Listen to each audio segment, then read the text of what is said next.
Әлбәттә, менә ул белем мәсьәләсенә килгән вакытта ул бик кызык мәсьәлә.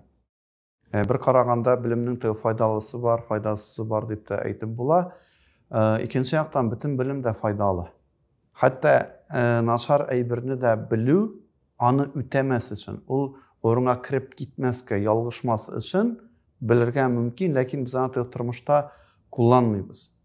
Әлбәттә, инде заманына күрә, кайсы урында яшәгәнгә күрә, нинди халык белән аралашканга карап, нинди бу халыкның әдәбе, менталитеты, шуңа карап, бу урында кирәклерәк белемне алсак иде. Менә белем алу бит инде ул тиешле фарыз да дип әйттек.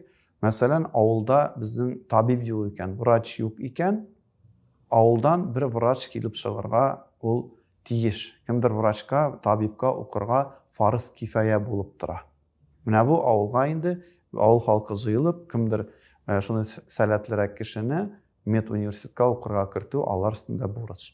Яки башка анда татар теле укытучысы юк икән, яки башка фәннең укытучысы юк икән, оларга өйрәтергә тиеш. Авылда имам юк икән, бөтен авылның өстендә бурыч булып тора, арадан бер кешене сайлап, аны мәдрәсәгә җибәрү, мәдрәсәдә укып, шул белемне авылына кайтып, халкына таратырга, өйрәтергә тиеш була.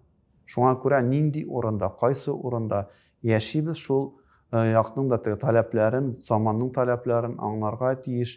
Әлбәттә, инде бүгенге көндә без интернет заманында, компьютер заманында, онлайн заманда дип әйтик инде, шундый белемнәрне дә алып, аны кешеләргә тарата алсак, ул күркәм була, шул заманына күрә яшәп. Әлбәттә, шул ук вакытта инде урта гасырларны да без онытмаска тиеш, тамырны да онытмаска тиеш. Ул вакытта нинди белемнәр алынган, ничек укылган, ничек бер-берсенә белемне җиткергәннәр, ничек остазлар булган, остаздан остазга, укытучыдан укытучыга бирелгән, шуларны да аңларга тиеш булабыз.